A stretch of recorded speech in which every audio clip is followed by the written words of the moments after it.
जी अस्सलाम वालेकुम। मेरा नाम डॉक्टर नाइला है और मैं गायनी सॉल्यूशन के फ़ोरम से आपसे बात कर रही हूँ।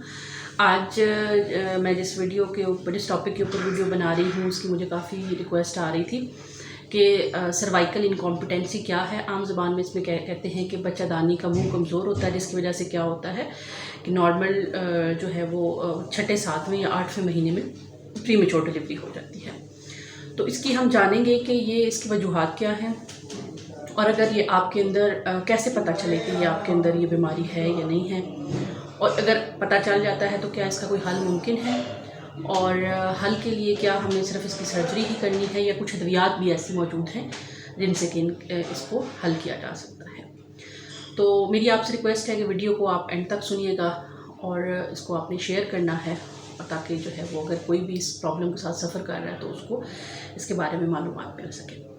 बच्चादानी जो होती है उसके अंदर अल्लाह ताला की तरफ से बच्चा पूरे 9 महीने परवरिश पाता है, और जब 9 महीने पूरे हो जाते हैं तो दर्दें लगती हैं और बच्चादानी का मुंह खुलना शुरू हो जाता है और नॉर्मल डिलीवरी हो जाती है।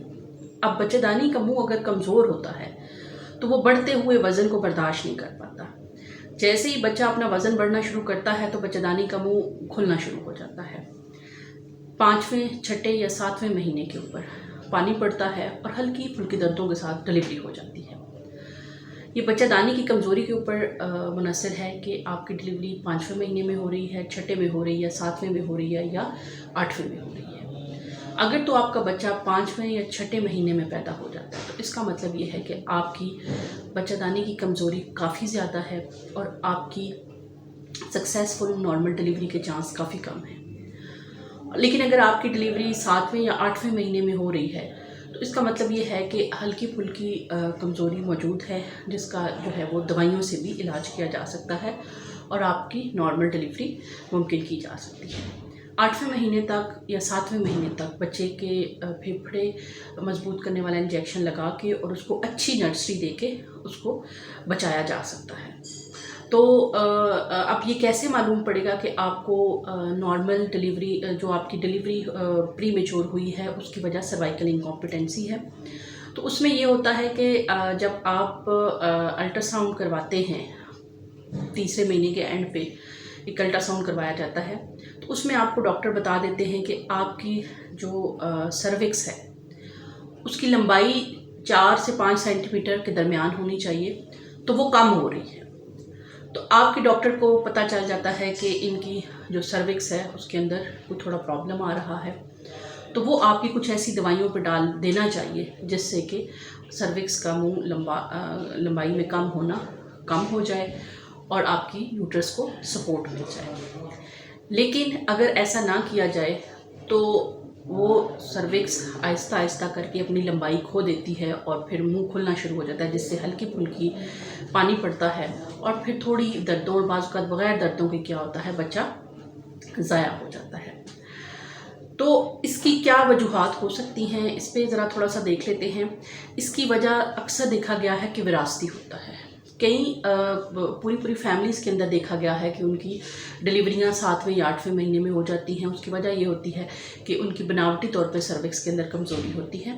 अगर आपकी फैमिली हिस्ट्री है सर्विक्स प्रीमेच्योर बर्थ की, तो उसमें आपके अंदर भी चांसेस मौजूद हैं।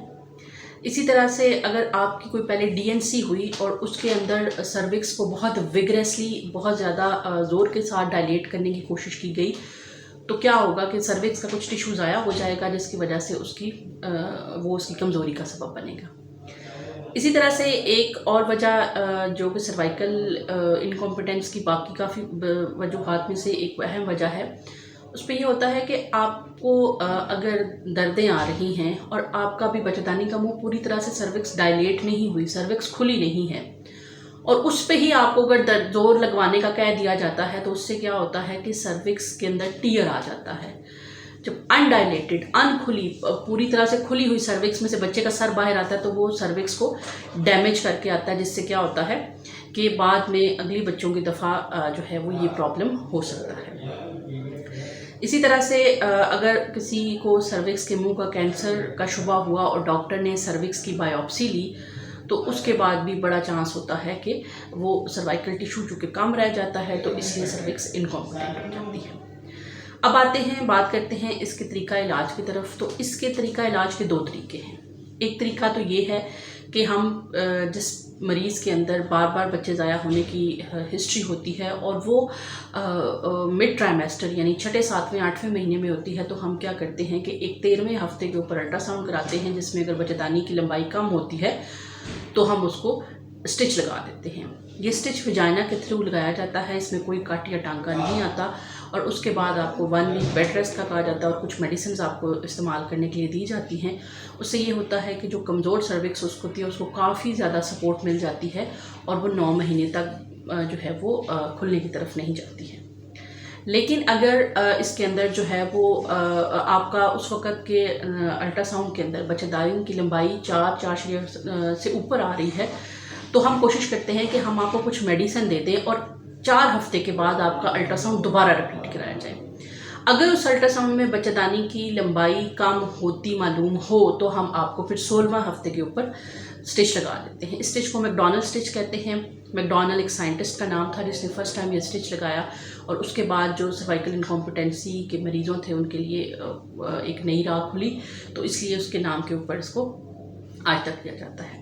लेकिन अगर 16 हफ्ते पे भी अगर आपकी बच्चेदानी की लंबाई 4 या 4.5 सेंटीमीटर है तो फिर हम आपको स्टिच की तरफ नहीं लेके जाते, फिर हम 20 वीक्स के ऊपर दोबारा आपका अल्ट्रासाउंड रिपीट करवाते हैं और हम देख लेते हैं कि दोबारा अगर आपका 20 वीक्स के ऊपर भी बच्चेदानी की लंबाई कम नहीं हो रही है तो इसका मतलब ये है कि काफ़ी कम चांसेस हैं कि आपकी सर्विक्स, क्योंकि अगर सर्विक्स की इनकॉम्पिटेंसी हो तो वो अक्सर जो है वो 13 हफ्ते पर ही जब हम अल्ट्रासाउंड करते हैं तो सर्विक्स की लंबाई 3 या इवन 2.5 सेंटीमीटर तक रह जाती है। 2.5 सेंटीमीटर पे तो हम फ़ौरन स्टिच लगा देते हैं। लेकिन अगर 3 सेंटीमीटर भी हो तो भी हम, और पिछली हिस्ट्री भी हो तो हम उसमें पेशेंट को स्टिच लगा देते हैं। अच्छा, अब अगर आपको दरमियान में कभी कोई इस तरह का मसला होता है और आप डॉक्टर के पास जाते हैं, आपको लगता है कि जी आपको कुछ जो है वो लोअर एब्डोमिनल पेन हो रहा है या कुछ हो रहा है, तो वो दोबारा आपका अल्ट्रासाउंड करके देखती हैं और अगर आपकी सर्विक्स की लंबाई कम हो तो आपको इमरजेंसी सर्कलाज जिसको हम कहते हैं वो लगा दिया जाता है। अब वो मरीज़ जिनके अंदर बच्चेदानी की कमज़ोरी बहुत ज़्यादा होती है, उनमें अंदर जब हम 13वें हफ्ते पर अल्ट्रासाउंड कराएं और बहुत ही कम सर्विक्स की लेंथ हो, 2.5 से भी कम हो, 2 सेंटीमीटर से भी कम हो, तो उनके लिए हमारे लिए नीचे से जो है वो टांका ठहराना बच्चेदानी के मुंह के ऊपर थोड़ा मुश्किल हो जाता है। तो उनके लिए हम क्या करते हैं कि या तो हम उनको जो है वो कट लगा के सर्जरी करके इंटरनली स्टिच लगा देते हैं या फिर कैमरे के ज़रिए से इंटरनल स्टिच लगा देते हैं। अब उसमें होता ये है कि इस तरह के मरीज़ों का फिर नॉर्मल डिलीवरी थोड़ी मुश्किल होती है, बल्कि नहीं होती इनके अंदर, हमें सी सेक्शन से ही बच्चा निकालना पड़ता है। लेकिन अगर जो है वो आपका लंबाई 2 सेंटीमीटर से ज़्यादा हो तो फिर नीचे से टांका लगाना पॉसिबल होता है। अगर आपके अंदर जो है वो सर्वाइकल इनकॉम्पिटेंसी की हिस्ट्री प्रूवन नहीं है तो अब ये सवाल उठता है कि क्या कोई दवाइयाँ ऐसी मौजूद हैं जिनसे कि सर्वाइकल इनकॉम्पिटेंसी को इलाज किया जा सके। जी बिल्कुल, अगर आपकी डिलीवरी 7वें और 8वें महीने पे जाके होती है, यानी कि अगर बच्चेदानी की कमज़ोरी है वो हल्की फुल्की है, तो उसमें हम प्रोजेस्टेरॉन के नाम से एक दवाई आती है जो कि यूट्रस की और यूट्रस की क़ुव्वत में इजाफ़ा करती है, उसको मजबूत करती है। तो वो हम दवाई मरीज़ को शुरू कर देते हैं और वो मरीज़ पूरे 8-9 महीने वो दवाई लेता है और इस तरह से क्या होता है कि उसकी प्री टर्म डिलीवरी नहीं होती है।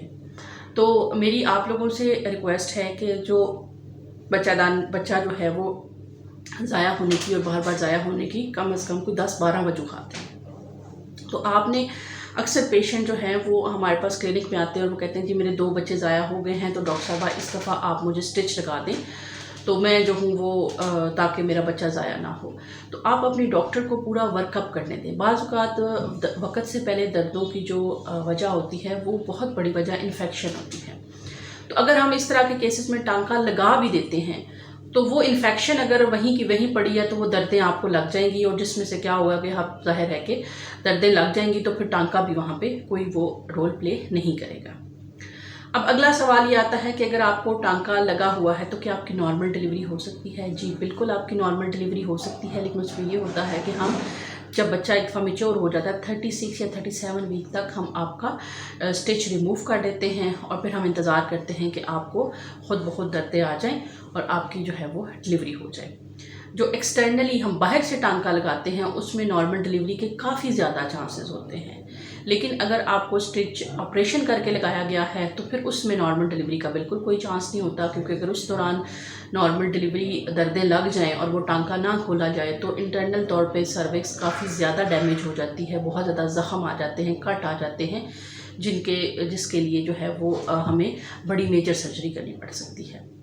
तो अब देखना ये है कि कैसे डायग्नोज किया जाए कि आपको सर्विक्स की इनकॉम्पिटेंसी है या नहीं। तो वो आपने अपने डॉक्टर के ऊपर छोड़ देना है। आपने अपनी हिस्ट्री अपने डॉक्टर को अच्छे तरीके से बतानी है।